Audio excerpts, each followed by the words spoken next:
Bueno, vamos a analizar el uso político que da el gobierno federal a través de la Secretaría de Hacienda al llamado ramo 23 del presupuesto de egresos de la Federación. La discrecionalidad con la que el gobierno federal maneja los recursos de este ramo, el 23, ha permitido que esa bolsa de dinero se use para premiar, castigar o cooptar a las administraciones estatales. Esto ha concluido la organización México Evalúa tras analizar el presupuesto federal de los últimos 2 sexenios. Las transferencias de dinero público que realiza la Secretaría de Hacienda a las entidades tienen claros tintes políticos, los cuales se intensifican previo a los procesos electorales. Eso es lo que ha asegurado México Evalúa, y para analizar este tema me da mucho gusto recibir a Mariana Campos. Ella es investigadora de México Evalúa. Mariana, ¿cómo estás? Muy buenas noches. ¿Qué tal, Leo? Buenas noches. Me da gusto estar aquí. Gracias por venir. A ver, Mariana, primero vámonos despacito para que la gente vaya entendiendo. El ramo 23 es un renglón en el presupuesto de egresos de la Federación, ¿verdad? Es un poco correcto? más. Es un cajón donde hay muchos renglones. Ok. Es un cajón bastante misceláneo, a diferencia de otros. Quiero hacer una analogía para que las personas puedan entender. Otro ramo es, por ejemplo, el de educación. Sí. La SEP tiene una estructura orgánica, tiene un oficial mayor, un secretario, y tiene varios programas que ejerce. Pues el ramo 23 es igual que ese, pero se llama Provisiones Salariales y Económicas, y su clave es ramo 23, por eso es que se le llama así. Entonces tiene varios programas muy misceláneos, pero... Misceláneos, cuando dicen misceláneos, de todo tipo hay. De varios tipos. Yo te podría hablar como de 3. Administrar provisiones, por ejemplo, el Fonden, que se hizo famoso ahora. El Fonden que administra, es un fondo para... actuar con recursos en desastres naturales. Por el otro lado también tenemos la administración de los ingresos excedentes, especialmente los que vienen de la tributación y de otros ingresos que no son petroleros, se administran ahí.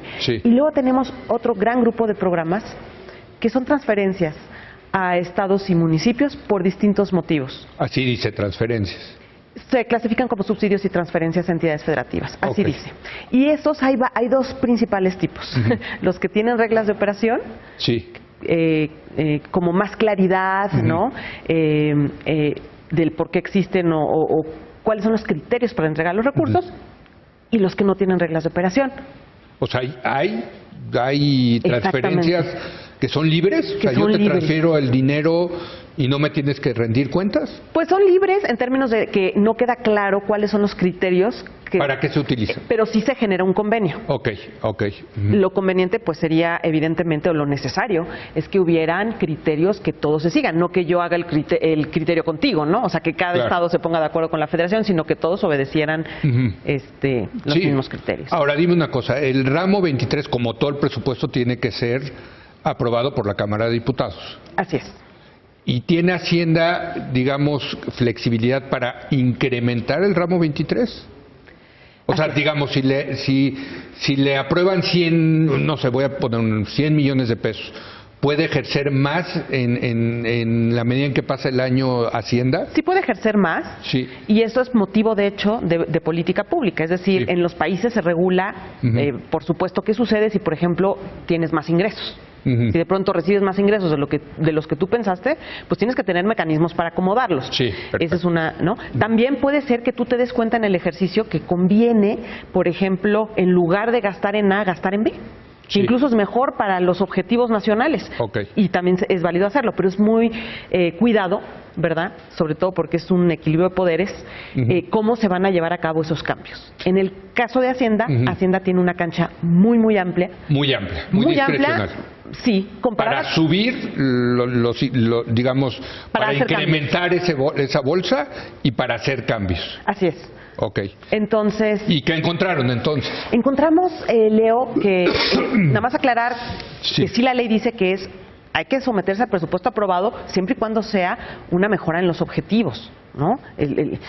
Y cuando no son reglas exactamente, es muy amplio, pero de todos modos, cuando no tienes documentadas las reglas de operación, pues los objetivos ni siquiera son claros de por qué este dinero. Entonces, lo que encontramos es que, por ejemplo, entre 2013 y 2017, pues aprobaron 22,000 millones de pesos para un conjunto de programas presupuestarios de estos sin reglas de operación. 22,000 millones. Sí, pero se ejercieron 318,000. ¡Wow!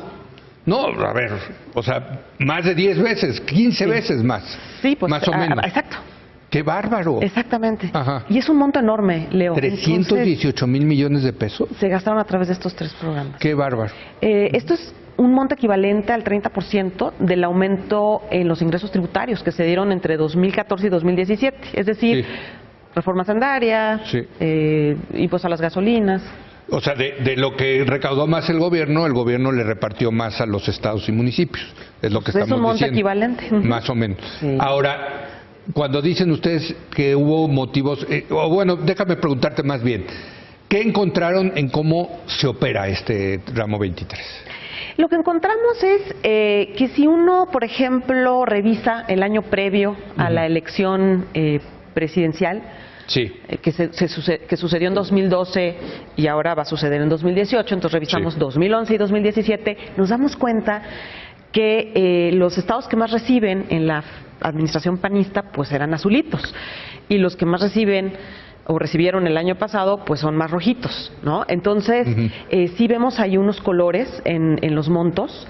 Además estudiamos 8 casos estatales y vemos un comportamiento en donde pues bueno, claramente hay variaciones en las transferencias, en el monto de las transferencias, pues en función de la simpatía o antipatía que puede haber en momentos de elección estatal. Yo creo que un ejemplo claro, porque se ha hablado mucho el de Chihuahua. Sí, el de Chihuahua es eso, ¿no? Es eso. Javier también. Corral supuestamente firmó este convenio, era del ramo 23, ¿verdad? Así es, un programa de ahí del ramo 23. Y lo que vemos también en el caso de Nuevo León es que, por ejemplo, cuando había una administración del PAN, había un gobernador del PRI, ¿no? Pues el Estado estuvo recibiendo, de hecho, algunos años, pues creo que recibió 0. Y luego llegó el PRI y entonces empezó a recibir más recursos, ¿no? Claramente en la elección de 2015, pues es el registro de más recursos desde que existen estos programas. Estos programas existen desde 2009. Antes de la elección del 16, donde ganó el Bronco. Así es, en el 2015, ¿no? Gana el Bronco y enseguida, pues otra vez el Estado pasa abajo del promedio nacional, ¿no? Entonces sí se ven este tipo de cosas en donde, para empezar, pues mira, es una mala práctica, pues por supuesto, gastar recursos en programas que no obedecen un diseño. Encontraron esto, pero ¿qué pasa con ese dinero? O sea, quiero pensar que si se los gastan en algo los gobiernos de los estados, ¿no? Sí, pues La pregunta es en qué, ¿no? ¿Hay manera de rastrearlo? Sí, hay manera de rastrearlo y por supuesto por el trabajo de la Auditoría Superior de la Federación. Hacienda no estuvo publicando los convenios. De manera reciente, a partir de que este tema ha salido a la opinión pública, ya se han subido convenios a su página. El problema es que al no conocer regulación de esto, pues no sabemos si es el total de convenios o no, cuántas veces se modificó cada uno, o sea, no hay esa claridad. Pero sí ya hay algo más público. La auditoría revisa esos convenios y el cumplimiento de esos convenios y sí ha detectado, primero sí ha dicho que no hay claridad en los objetivos, que no hay reglas de operación. También ha señalado que a veces el diseño de los convenios no es apropiado, es como endeble, ¿no? Sí.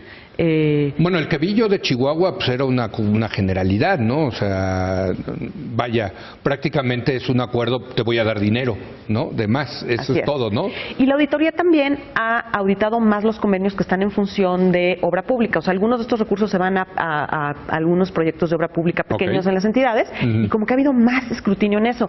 Los que se van más a gasto corriente, la verdad es que se han auditado poco y sí se han encontrado problemas. Pues el caso de Duarte, o sea, una parte del dinero de Duarte pues viene de acá, ¿no? Ahora, nosotros tendemos a pensar que una de las instituciones que mejor funciona dentro del gobierno federal es la Secretaría de Hacienda, ¿no?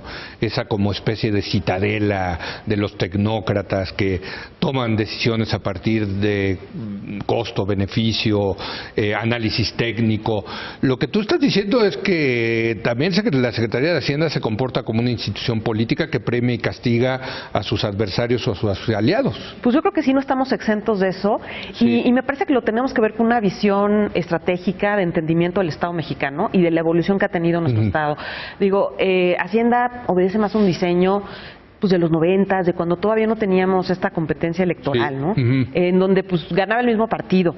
Y a lo mejor había menos conflicto de interés en la toma de decisión interna. Entonces yo creo que... Bueno, y venían todos los gobernadores a pedir lana a México y ahí ¿no? El subsecretario de egresos los toreaba y algo les daba, ¿no? Oye, pero supongo que con este esquema debe ser parecido, ¿no? No, pues sí. Pero ya hay que cambiar porque precisamente sí ya empieza a haber conflicto de interés en la agenda, ¿no? O sea, pues, los presidentes tienen su agenda política también y entonces tenemos más bien que generar, me parece, un servicio más profesional, un servicio profesional de carrera, empezando con puestos clave adentro de la Secretaría. Sin duda. Porque a mí me encantaría decir, ¿saben que esto se va a arreglar regulando nada más el ramo 23? Sí. Eso, por supuesto, se tiene que hacer, pero además sí tenemos que pensar en general en la toma de decisión. Claro. ¿No? Esto es un tema de toma de decisión y queremos mejor gobernanza. ¿Qué significa esto? O sea, ¿cómo lograr que la Secretaría tome decisiones en función de objetivos más institucionales? ¿No? Y no solo en la Secretaría, hay que pensar también en su momento en las oficialías mayores y en el contrapeso que es el Congreso. Claro. O sea, ¿hasta qué punto debemos también ya distribuir un poco más el balance de poderes en estos temas? Porque pues, Hacienda lleva mano, clarísimo. El Congreso tiene un perfil bajísimo, ¿no? Digo, por eso yo escucho que muchos gobernadores, incluso panistas, estarían muy contentos que ganara Meade porque han tenido una muy buena relación con Meade cuando fue secretario de Hacienda, las dos veces, ¿no?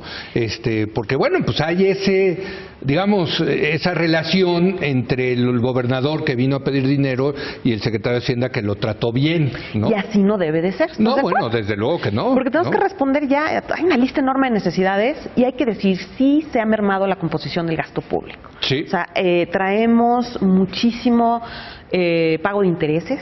O sea, va a cerrar este sexenio 80% mayor. Eso, el endeudamiento. El gasto en salud. Pero el endeudamiento es parte de la gestión de Luis Videgaray.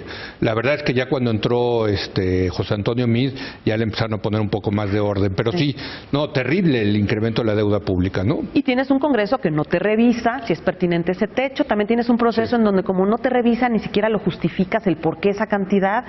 También tendríamos que empezar a tener ya lista de iniciativas, de proyectos productivos que se van a financiar, ¿no? Un escrutinio distinto. Entonces ahí sí nosotros hemos sido partidarios del Consejo Fiscal. Ahora dime una cosa, el estudio que hicieron se consigue en internet, ¿está claro en que internet? Sí, está disponible al público en la página de México Evalúa. Y ahí vienen también las recomendaciones. Ahí vienen también las recomendaciones y bueno, pues la puerta a México Evalúa está abierta y por supuesto instamos a los candidatos, ¿no? Y que los medios y todos estemos pendientes de qué opinan del problema del ramo 23. Déjame hacerte una pregunta rápido porque dijiste el Consejo Fiscal. Que expliques qué es lo del Consejo Fiscal. Pues te lo comento. El Consejo Fiscal o Oficina del Presupuesto es una propuesta que tiene la sociedad civil, así como algunas organizaciones empresariales, para que exista una mayor discusión fiscal, que de hecho es recomendación del Fondo Monetario Internacional reiterada para México.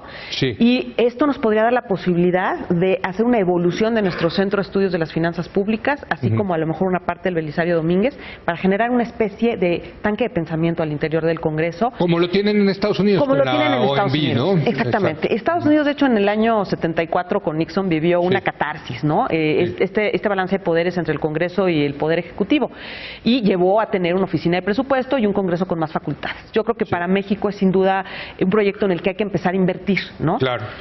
Pero pues obviamente el Congreso necesita capacidad técnica para poder tener facultades y poder entrar a discusiones ya con un perfil más serio. Pues gracias, Mariana, gracias por haber venido. Entonces el reporte del ramo 23, los abusos que se han cometido con el ramo 23, se puede conseguir en la página de México Evalúa, ¿no? Gracias, gracias, Mariana. Gracias.